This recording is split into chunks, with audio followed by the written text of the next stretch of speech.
It's great to have you joining us on Radio Free Georgia's In Tune to Nature program. I'm host Carrie Freeman, coming to you in September of 2024 from Atlanta in the Muskogee Creek Territory in the foothills of the Appalachian Mountain Range.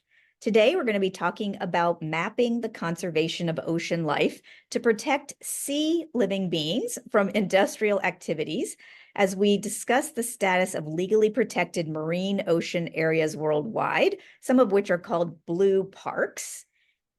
Based on a report titled Ocean Protection Quality is Lagging Behind Quantity, applying a scientific framework to assess real marine protected area progress against the 30 by 30 target. This was published in the Conservation Letters Journal in 2024. Our guest is the lead author of that report, Beth Pike, who is also the director of Marine Protection Atlas at the Marine Conservation Institute. Let me tell you about her and the Institute. Since starting as the vision of one person in 1996, Marine Conservation Institute has become an influential voice in the global fight to save our oceans, with offices in Washington State and California.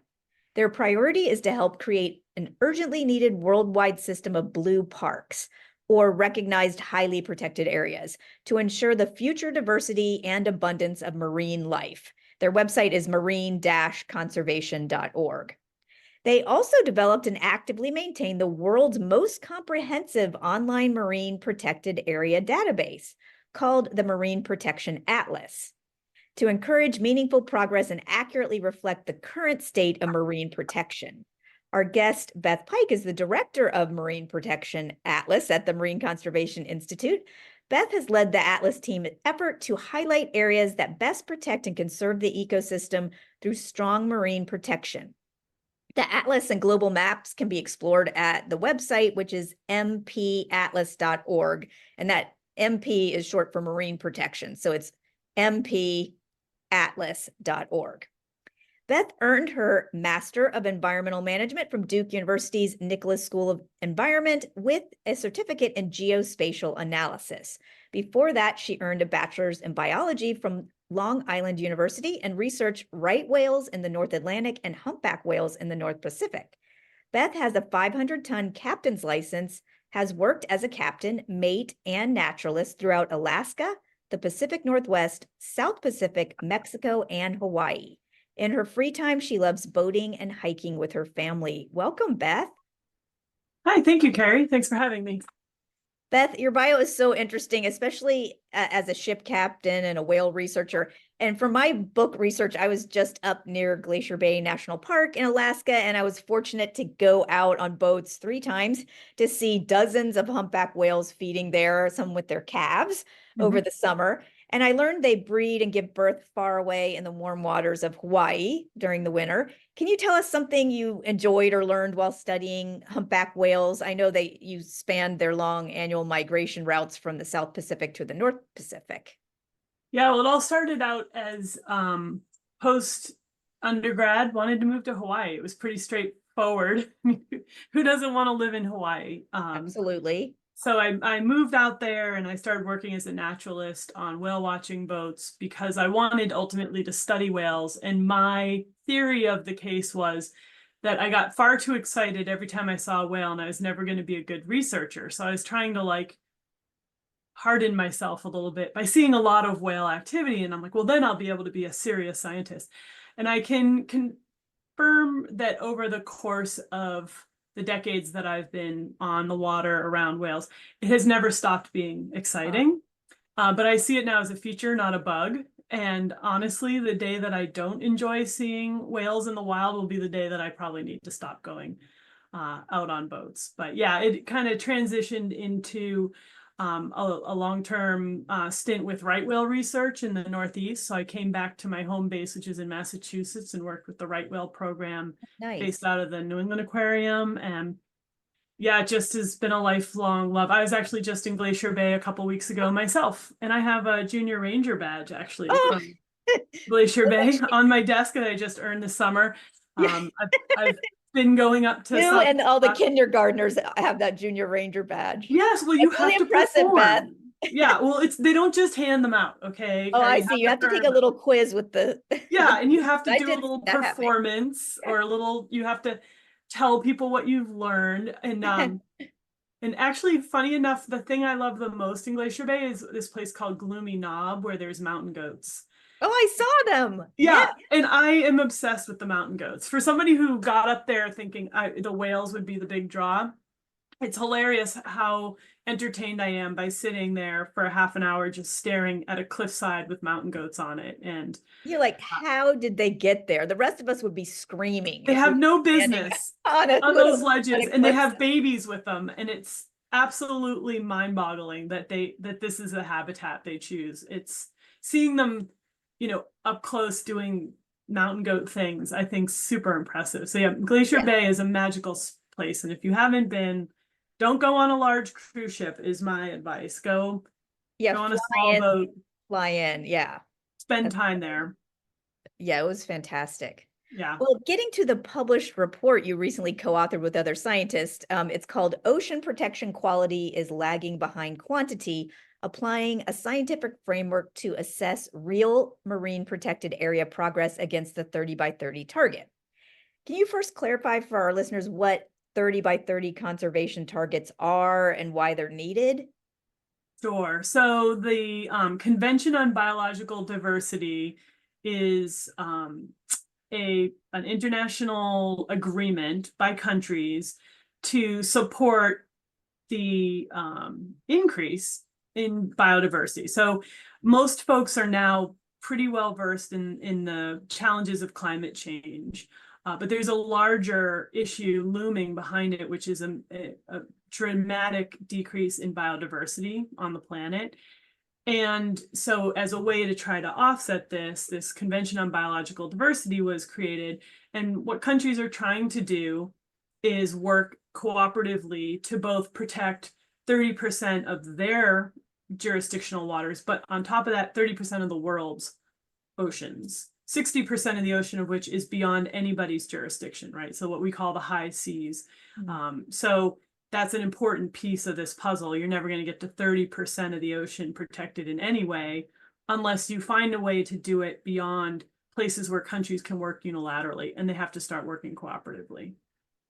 Oh, so when they say 30% protected by 2030, it's not going to be 30% of the total ocean space. It's 30% of the spaces that like human nations have some jurisdiction over. Is that? It's a little bit of everything. So it's both a global target and in some cases an adopted national target. Okay. So both. There are 30 some odd countries that have agreed to do this in their jurisdictions. So within their EEZs, what we call their exclusive economic zones, which is generally 200 nautical miles offshore if they have it. And then, but also all of the countries have agreed that 30% of the ocean need also to be protected. And they're two different targets, right? So what you decide to do in your backyard versus what you agree to support on a global level are two different agreements. But yeah, that's the thrust of it, is that in order to save biodiversity in the ocean, we have to set aside a large amount to be protected from direct human impacts in a way that they can continue to provide biodiversity benefits. And what is the status of marine protected areas worldwide in terms of nations meeting their commitments to protect 30% of marine areas by the year 2030? It's being overestimated, and what is currently being reported is only 8%. And of that, we are being very over optimistic about what's there. And that's what this paper points to, is that it's not just a quantity issue, it's a quality issue. Right. And so like are there benchmarks, like if the goal is to be 30% protected by 2030, there's a certain amount that you would expect to be protected now that we're in 2024? Like, is that instead of 8%, is it supposed to be, 15% or, That's a great question. Initially the target was 10%. Okay. And when that target was set, it was meant to be by 2010. and we didn't meet it. And so it was shifted to 2020. So for a while, it was 10% by 2020.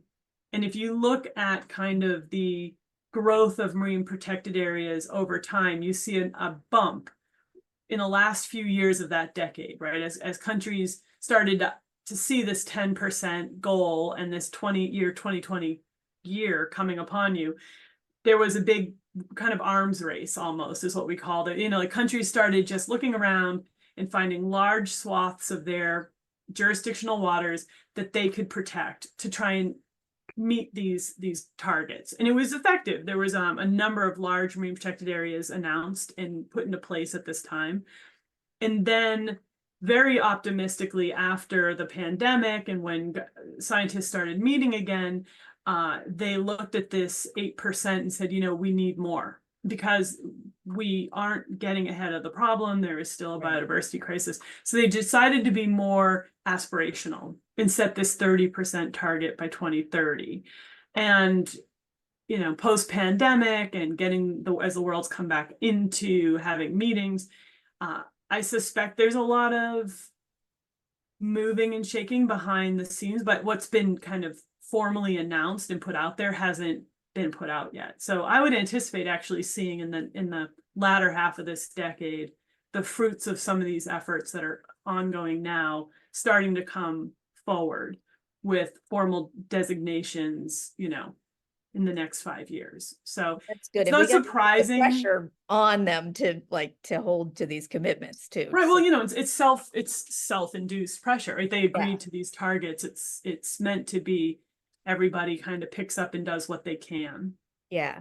And I know that some areas are kind of maybe more worth protecting than others, or at least that maybe are certain areas either because they're more biodiverse or because there's more human devastating industrial activity, that those areas really need the protection. And are we protecting those areas or just areas nobody's already doing anything?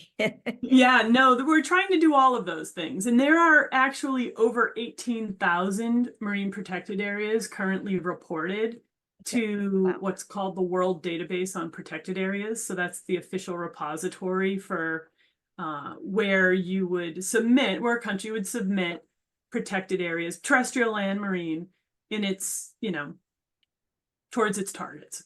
And so, but it is self-reported data, and not every country has the capacity or the bandwidth to really delve into the requirements of what would make an MPA or what would make a protected area. And so it's not always accurately reported. And so what was happening was countries were reporting these kind of marine protected areas, and then people who knew about them would say, yes, but this hasn't happened yet, or this is still lacking, or, and so it kind of became well known that there was reporting issues with the WDPA and that perhaps this wasn't as accurate as we would want it to be.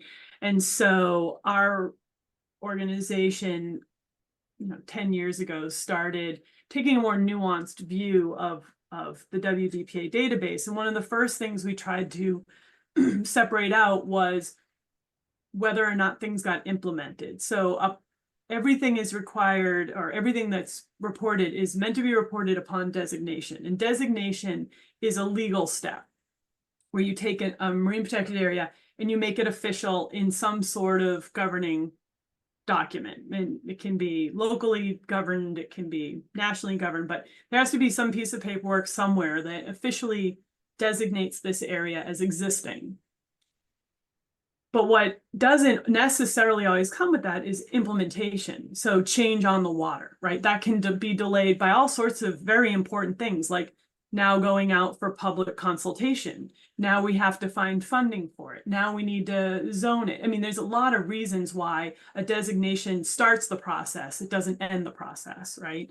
And during that period of time, when things actually get implemented, isn't as well noted. It's harder to kind of grasp. It's not everybody implements the same way. There's 18,000 MPAs. There's 18,000 different ways to implement them. And you have different levels that I know you were mentioning, or I saw it on the Marine Protection Atlas site, like there's higher and lower levels of protection. And then there's also like whether or not it's being enforced or managed. Like, so there's a lot of nuance. Exactly. Like, could you give us an example of what it would mean if it was highly enforced and higher protected? Like, what's different about those areas?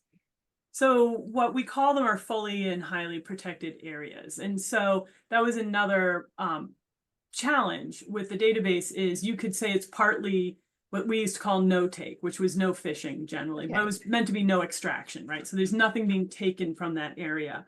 And that is often not the entirety of the marine protected area, but only a part of it. And so teasing out really how much of that area was being protected from extraction was becoming part of what we were trying to work on. And so through the process of us kind of nuancing this reporting, we started working with scientists who said, we need a strategy here. We need a framework. We need to call everything by the same names so that we have a way to compare apples to apples in different places. And so a fully or highly protected area is a place where the impact from human activity is such that biodiversity continues to increase. So it has to be minimal.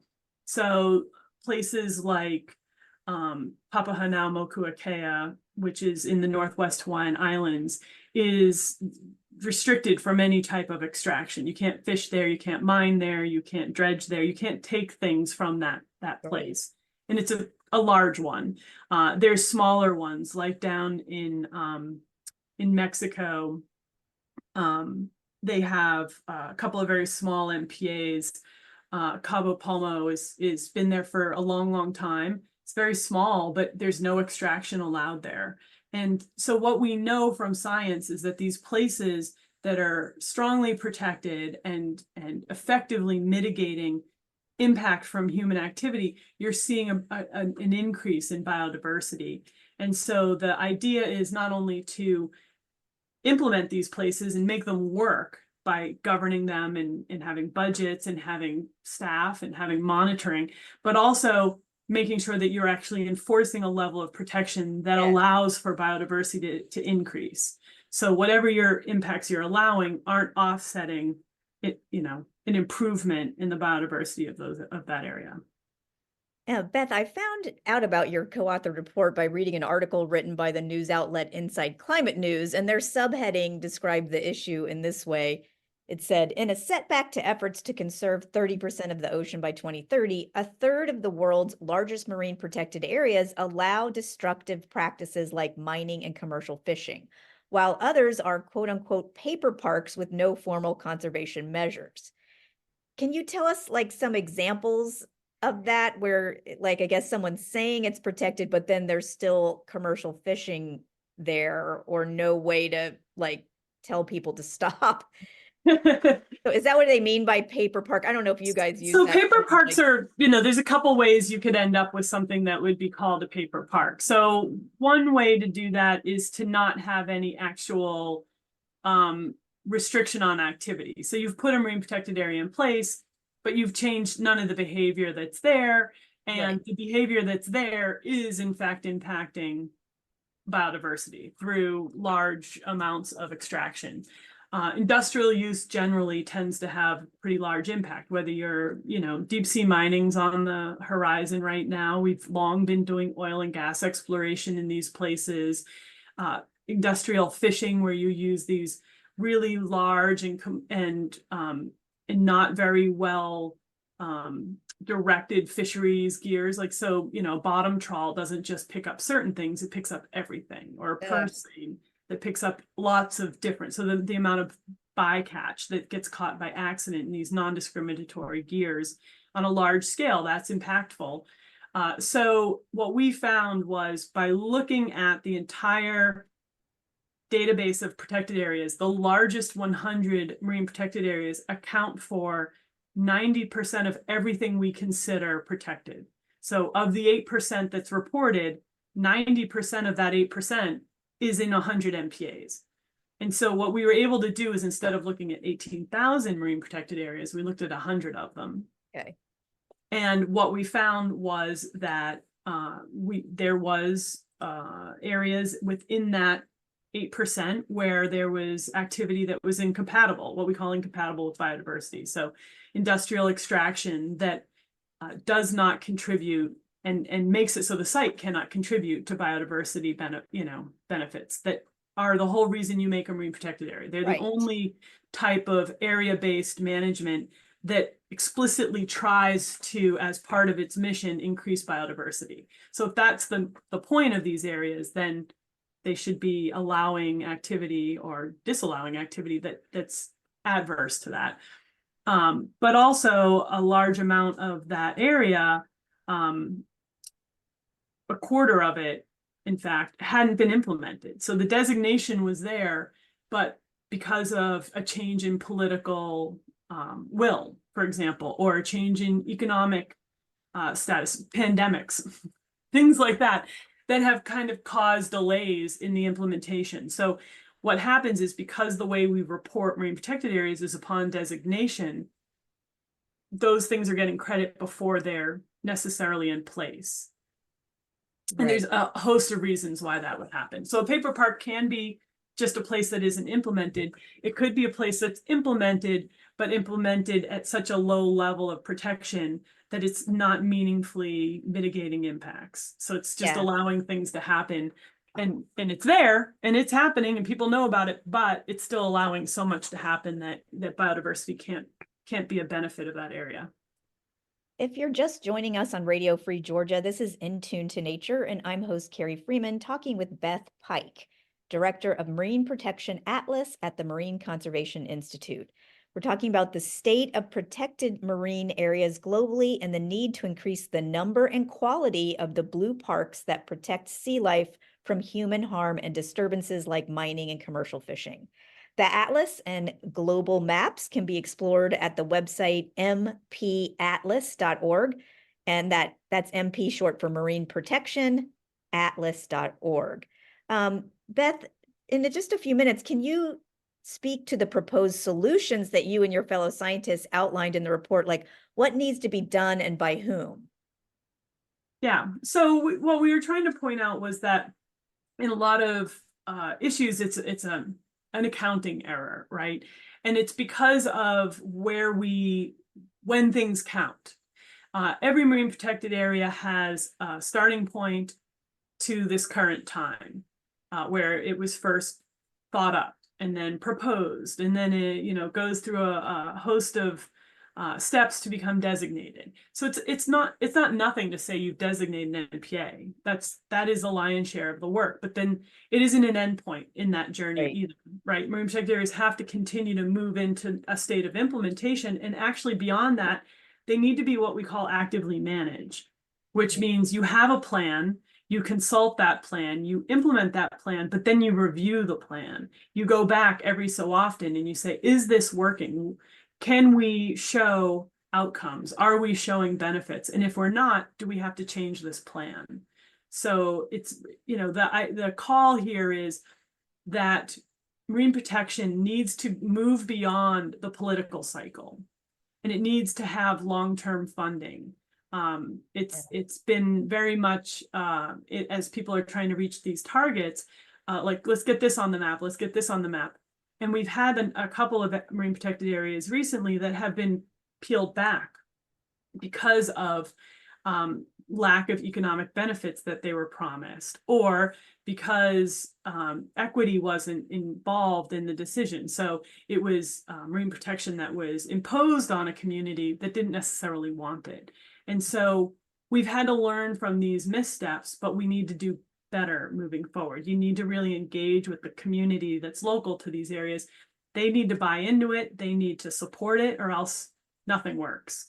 And it can't be a top-down thing. So MPAs have hit, these kind of stumbling blocks along the way, but we should be learning from them. And so how do we move forward and make sure that equity and longer-term funding and support outlive these very short-term human-induced political cycles.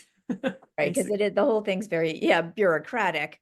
Right. But there could be, even if they say we don't want commercial fishing in this area, there could be illegal commercial fishing than if there are no kind of Coast Guard type Right. people out there on boats checking that. And so I think that's where the funding and everything that you're saying comes in, right? Like Yeah. if people Well, know there's really no one's going to do anything if they do exploit that area, then people are going to do it.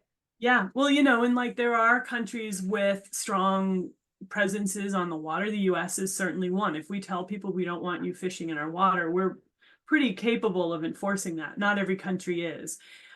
We can also be taking advantage of things like technology that allow for remote sensing of these things. So there's a platform called Global Fishing Watch, and they have a map of where all the boats are on the water, you know. And it's, you know, we have technology that's increasing and allowing for kind of less More human, surveillance. yeah, with surveillance with less people, right? So like Yeah.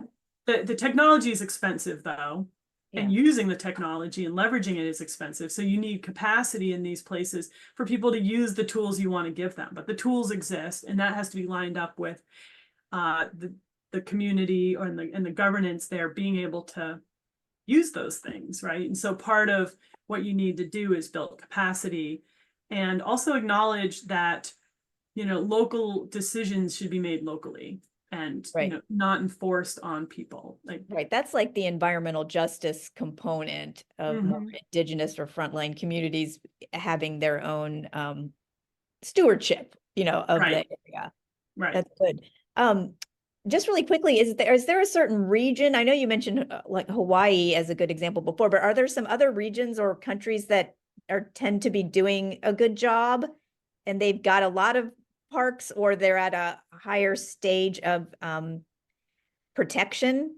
Yeah, you know, some really excellent work's being done by some really small countries that really need to do it, Yeah. right? So Pitcairn is one where it's a really small country, but they have a very strong marine protected area So where in is place. that? Pitcairn's in the South Pacific, Okay. down next to French Polynesia. Okay. So they're certainly doing, Palau is another small island nation doing a lot of heavy lifting in protecting its waters. But you know, what we found in our research is that a lot of what's contributing to this global target comes from countries who had large, often colonial EEZs, right? So countries like France, the UK, certainly the US, have these large swaths of ocean far away from where our main population centers are, and they have been leveraged to meet targets. But that comes at a cost of, for one thing, most of these are in places that are tropical and Pacific, right? So as an ecosystem, that ecosystem is well protected, but doesn't do much for Arctic waters or temperate waters or any of the other, you know, types Like of I did notice ecosystems. there wasn't that much on the map up in around Alaska, for example, Yeah, besides no, like Alaska, today, like not we much. need, yeah, we need more in those Arctic waters too. Yeah. Right, right. And in France and in the UK, not much right up against their shorelines, right? But Yeah. most of what they've done, so the UK has what they call the blue belt, right? So some of their territories down in the South Atlantic have strong protection around them. So, you know, this has definitely been something that these countries that have these places have used. But what's happening now is we haven't hit the targets, and in order to do that, we're running out of like kind of low hanging fruit, right? Like these places that are quote unquote easy to protect Right. don't exist anymore. And what you need to start doing is kind of moving closer to home, and what you need, it's a portfolio, right? It's like an investment portfolio. It needs to be diverse. Yeah. And our current protection of the ocean isn't diverse enough for all the different types of ecosystems that the ocean has. It's not all the same. Good point. Good point. And as a wrap up, Beth, for listeners who are interested in helping to legally protect marine areas from human harm and industrial activity, what things can they do as citizens? Or like what kind of policymakers should we be trying to influence?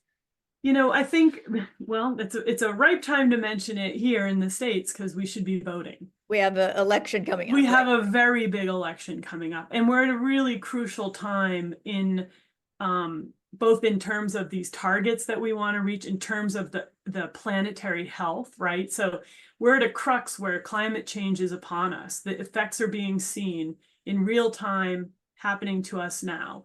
And so for starters, we could vote for people that admit these are problems, right? So you can't always vote selfishly, I guess is the thing. You can't vote because somebody's policies are going to only directly affect you and not worry about how it's going to affect everybody else. We all need to start looking at voting for the larger good, voting for our children, voting for people who admit and want to help us confront the challenges that we need to confront. And political will needs to be sustained. It needs to outlive a political cycle. And so I would say learn about your representatives on the state level, on the national level, question them on the economy. Nobody's going to, on the environment, nobody's going to put the environment first unless we force them to do that, right? Leaders aren't leaders, right? We vote people to represent us in what we say is important to us. They only know it's important to you if you tell them it is. So when you go to a town hall and you meet with your local candidates, ask them about climate change, ask them about the environment, put it on the forefront of their agenda by making them aware of the fact that it's at the forefront of yours and that it is a concern, because they won't concern themselves with it if we don't make them do it. So vote, become an educated voter, question these people, and make sure that the environment is on their, is something they're versed in. They won't become versed in. They can hire staff to tell them what they need to know. They don't have to be experts themselves, but they need to know they have to have that expertise. So yeah, vote and be. I love that you active. mentioned that, because I personally make a point to vote for politicians who will stand up for wildlife and protect habitats from industrial exploitation. Like if someone's saying drill, baby, drill, that's not appealing to me at all. Right. So, right, because I'm not just voting for my pocketbook, I'm trying to vote for other species and the collective. And right. So I appreciate that you said that. Well, it's your strongest tool. It is, yeah. Your vote is 100% your strongest tool in who you support financially. And yes. And making sure they take their lead from us, I think, is the important thing. I think as we are in an election season, that's what I would say is the most important thing, but not even just now until November, but everywhere, right? To continue to stay involved, continue to stay aware. It's those inter 4-year elections are very, very important as well, and you can't put your guard down. You have to keep an eye on who's representing you in government and make sure they hear from you. Right. That's the end of our show, but I want to thank you, Beth Pike, for being with us on Radio Free Georgia's In Tune to Nature program. Thank you for the work you do at the Marine Conservation Institute, mapping out the Atlas of protected marine areas and encouraging an expansion of meaningful legal protections for the animals and plants who live in the sea. Thank you, Carrie, so much, and thank you for the opportunity to talk about our work. Sure. And to our listeners, thank you for tuning in to Tune to Nature, broadcasting every Wednesday at 6:30 p.m. Eastern Time, online at wrfg.org and on Atlanta radio station 89.3 FM. We post action items, news, and podcasts on the show's website, facebook.com/In Tune to Nature. The views and opinions expressed on this show do not necessarily reflect those of WRFG, its board, staff, or volunteers. I'm one of those volunteers. I'm host Carrie Freeman, asking you to please support independent, non-commercial media like Radio Free Georgia. And remember to take care of yourself and others, including other species like those who live in the ocean. Thank you for listening. Cheers.